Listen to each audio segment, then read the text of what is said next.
Hi, and welcome to this two-part series on quizzes. This second part addresses how to create a quiz holder in your course. To access the Quizzes tool, go to the Activity link in your menu and select Quizzes. You are now on the Manage Quizzes screen. To create a new quiz, click the New Quiz blue button located in the top left-hand corner of your screen. You are now on the Properties tab. The first property that we will have to add is a name for our quiz or test. For this demonstration, we'll call it Final Test. Now it's time to add the questions that we previously created in the question library. To do this, click Add Edit Questions. Here, we can import our questions from the question library. However, if there are extra questions that we need to create, clicking the New blue button will allow us to create questions specific for this quiz and this quiz only. To import from the question library, click Import and then Browse Question Library. The question library scrolls open, and here we are able to select each of the questions that we would like to include on our quiz. Once we have done selecting questions, we can click the blue Add button in the lower left-hand corner. Once we have created or added all the questions that we would like on our test, we can go ahead and click the Done Editing Questions button in the top right-hand corner. Back on the Properties tab, we are done adding properties at this time and can click on the Restrictions tab located just beside it to the right. The first thing that we see in here is that by default, quizzes and tests are hidden from users. If we would like to set availability dates in advance, we can do so by clicking on the checkbox beside the start date.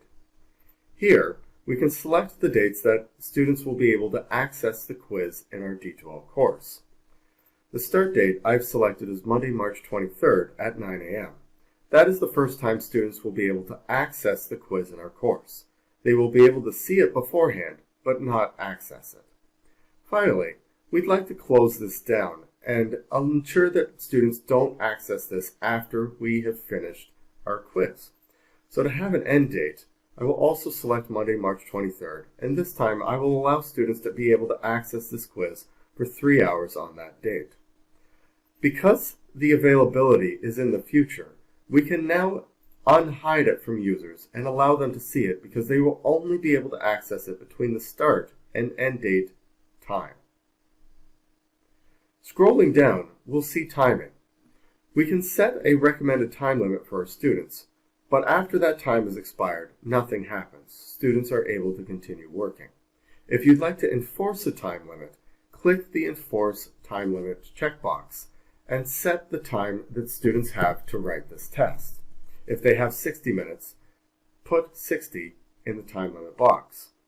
Students are also usually given a grace period to wrap up any additional work after the time limit has occurred. For this one, I will set it at 5 minutes, giving students a total of 65 minutes to complete this quiz. After 65 minutes, we have options down here for what will happen to the student when that time has expired. Will we allow the student to continue working, or will we prevent the student from making further changes after the time limit and grace period have expired? It is not recommended that you select the bottom option, as students will be allowed to continue working after the time has expired, but they will have already received a 0 on their quiz as they went over the time limit.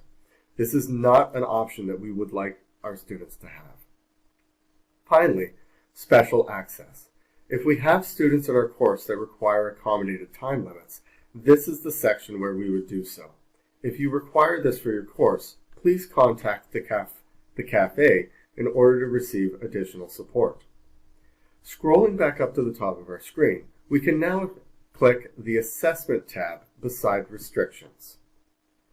On the Assessment tab, if we've created a quiz that does not require us to mark, so if we do not use short answer questions that require our faculty to mark them, we can have the quiz automatically graded upon student completion. If we are using true, false, multiple choice type questions that can be automatically graded, ensure that you have this selected. Next, we will need to move the grades from the quiz tool over to the gradebook. To do this, we will attach this quiz to a previously created grade item in our gradebook. Now that I've connected it to a grade item of the same name, I am able to automatically export the grades from the quiz tool into the gradebook. Finally, on this tab is the amount of attempts that we allow students to have.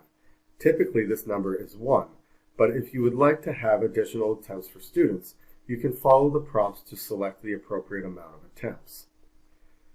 Now, going back to the Properties tab, we're just double checking to ensure that all of the quiz questions are there that we would like to have on this quiz, and that we've included any instructions students will need to see before they begin the test in the description or the introduction of our quiz itself.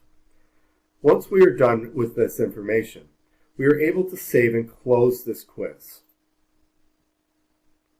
You will now see your quiz on the Manage Quizzes screen. It will include the availability dates and times, as well as this little ribbon symbol that shows that we've connected it to the final test grade item. If you happen to see this I with the slash across it, it means that the test is currently hidden from students.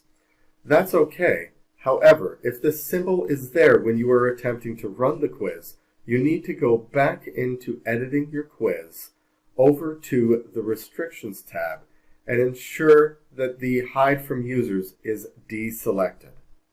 Once you have done this, you can save and close, and that I should disappear, allowing students to access your quiz. If you have any further questions or concerns, please do not hesitate to contact the cafe for additional support.